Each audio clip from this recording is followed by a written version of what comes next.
Salut à tous et ravi de vous retrouver pour un nouvel épisode de Profession Président. Profession Président, votre rendez-vous de la semaine avec deux hommes emblématiques de la Ligue 1, Louis Nicolin, Jean-Pierre Caillot, Montpellier, Reims. Montpellier-Reims, c'est d'ailleurs l'affiche qui nous intéresse aujourd'hui, le champion face au promu. Souvenez-vous, à l'aller, les Rémois s'étaient imposés 3-1 à domicile, mais depuis, les semaines ont passé, les deux clubs ont connu des fortunes diverses. Montpellier a renoué avec le haut du tableau, Reims occupe provisoirement la zone rouge. Les retrouvailles, c'est maintenant au stade de la Mosson.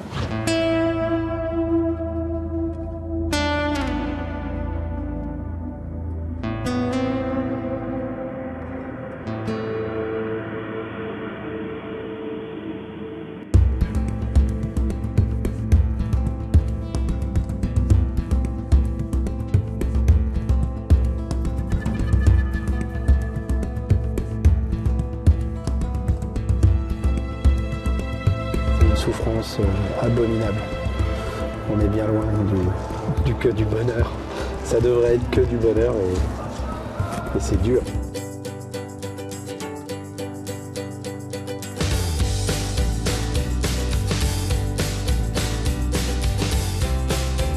T'es tout seul? Alors, je suis avec Didier.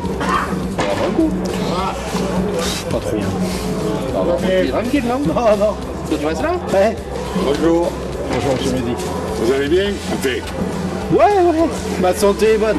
Ah, regarde, c'est ça.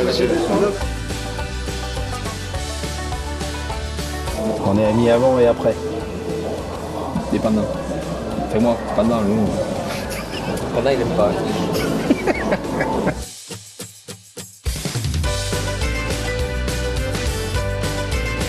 On a des sentiments, donc on a du mal à les cacher en permanence, quoi. Et on a parfois des sentiments d'injustice quand on voit ce qui se passe.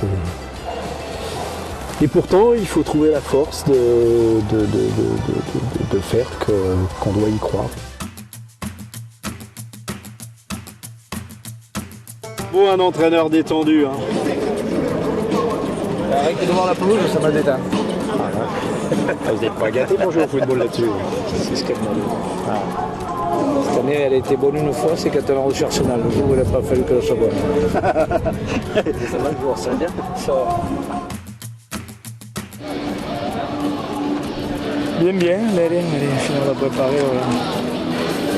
Bon, préparez-vous bien, mais pas trop quand même. Hein. Comme je dis, on ne sait jamais. Avant et après, ça va toujours. Pendant, c'est. Bien sûr. On le voit comme vous. Bien sûr. Allez, bon courage.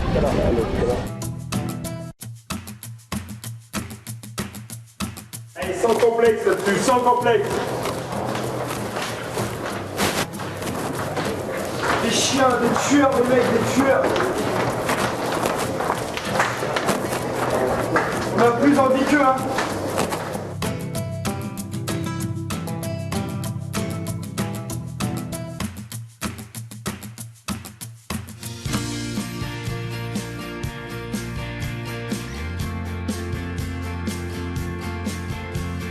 Il y a une telle pression.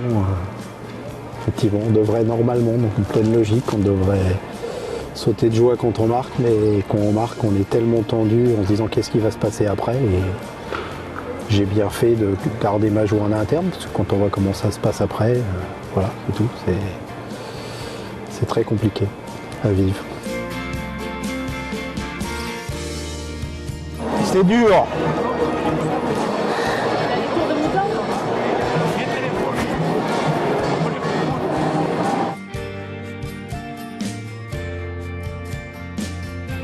Il y avait un tel stress que c'est difficile de retenir ses larmes dans ces moments-là. Et puis voilà, après, pourquoi? Parce qu'il y a une peur bleue de cette deuxième mi-temps. On voudrait que ça s'arrête tout de suite.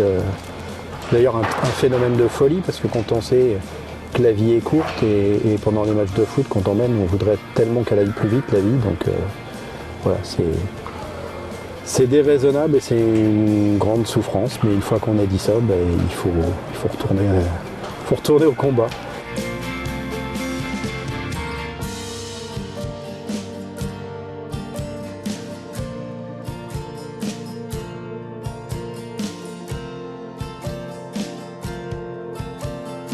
Sur le coup franc, il n'y avait pas main quand il siffle et qu'on prend le deuxième but. c'est dur parce que effectivement quand on mène 1-0, on se dit on va tenir, on tape le poteau.